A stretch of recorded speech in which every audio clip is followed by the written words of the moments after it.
Hi guys, it's me again, FWMFPV, and what I have here is a 130mm frame that I got from SN Hobbies. It's called the Q-Carbon. I don't know if you can see that, but it says there it's within the canopy. Q-Carbon. I'll go through the parts that I've used. All of them came from SN Hobbies, and I will go through the build on how I built this. As you can see, it's a very tight build because of the canopy here. I could have built it without the canopy, but you know, I prefer putting it in and using all the parts that came with a kit from their this is the green one, by the way, from their website. So it's the frame itself is 2.5mm thick, using 3K carbon, and it's perfect for 3-inch propellers. So this is what it looks like when the canopy is removed or unbolted. So let me just go through the parts that I've used. Let's start with the flight controller. This is a Pico micro flight controller. So it's a 20 by 20. It's not your normal 30 by 30mm board. This is a lot smaller, and it is using an F3 chip. It has a built-in PDB, and it has a 2 amp BEC at the 5-volt output, and it also has an LC filter built in. So if you notice, it is a very tight build here, because again, there's a skirt that is provided with the kit, if you notice, which is really good, because this protects the internal components once you close this off. So, but the drawback is it is the space, the real estate inside is not as big as your bigger quads or your quads that don't have a skirt here.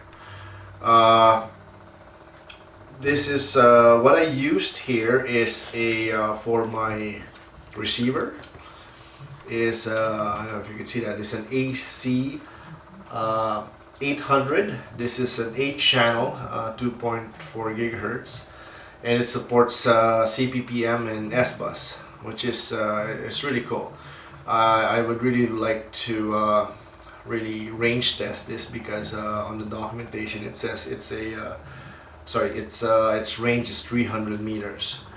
So this is for the Frsky transmitters, X9D, X9D Plus, X12S, and X9E transmitter. So it is very simple to bind again, but it's only an 8-channel. But if you're using it for here, I don't think you need more than 5 or 6 channels. I use 6 because I arm it and I have different flight modes in a separate channel. So again, this is one of the smallest, if not the smallest receiver that I have actually used, and it's also available at SN Hobbies. Now, move on to the camera. This is a 600 TVL CMOS mini cameras. You can get a lot of different variations of this camera, and this one is the one that I use. Has 170-degree wide angle, and it's 3.7 rated at 3.7 to 5 volts. That is connected to, this is the first time that I will actually be using this type of VTX. If you are familiar with a tiny whoop quad, which is very popular nowadays, they do have those VTX and camera combo that the Tiny Whoop uses. I think this is very familiar. I think this is the VTX part. So this is a Eachine VTX03 Super Mini 5.8 gigahertz. It has 72 channels, by the way, and it's switchable. So 25 milliwatt, 50, and up to 200 milliwatt. And I don't know if you could see this, but it's using an IPEX connector over there. This is a this is not really commonly used, but for this one it uses an IPEX connector there, and that's the cable. So anyways, I kind of fabricated a wire from the IPEX to an SMA connector so that I could use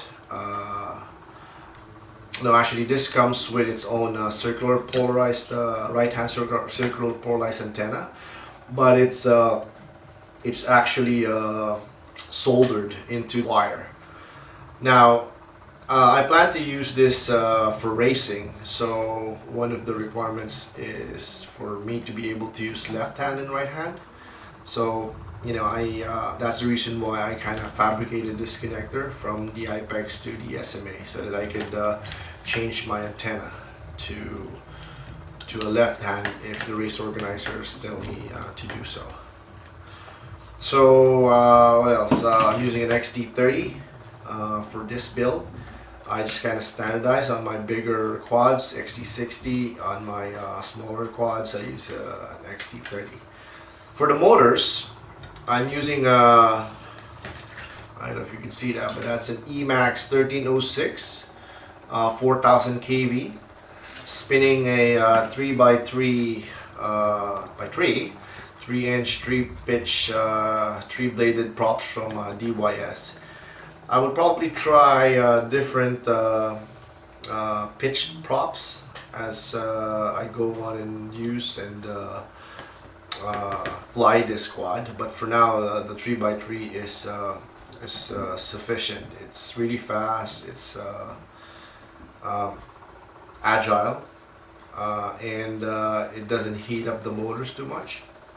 So again, more tests needs to be done, but for now I'm happy with this. I might try a 3 by 4.5 and see how that goes. I don't want to remove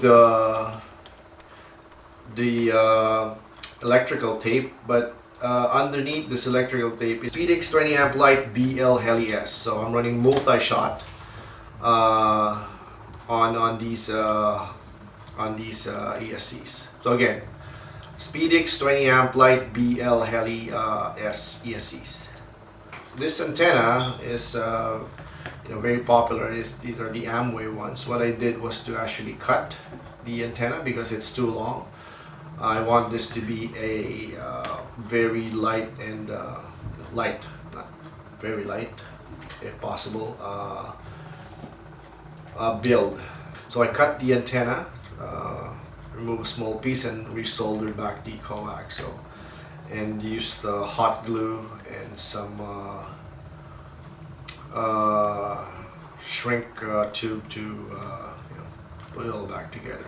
So again, let's just go through the parts that I've used. Again, the frame is a Q-Carbon130 millimeter. This comes with different colors. For me, I just like this because I can see it clearly. It's a Pico micro flight controller. It's an Eachine switchable 25, 50, 200 milliwatt Mini 5.8 gigahertz. It has a 72 channel, of course, that includes race band. Emax 1306, 4000 kV motors, 600 TVL CMOS FPV camera, and AC800 receiver. It's compatible actually for the Frsky transmitter.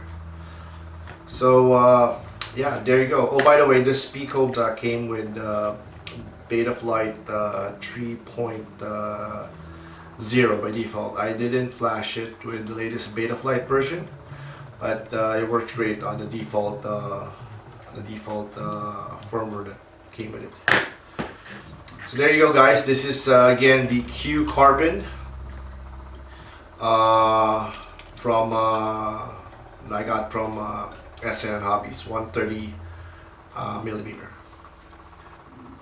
If you like what you just watched, please do support my channel by clicking on subscribe or share the video, or click the like button. Thank you.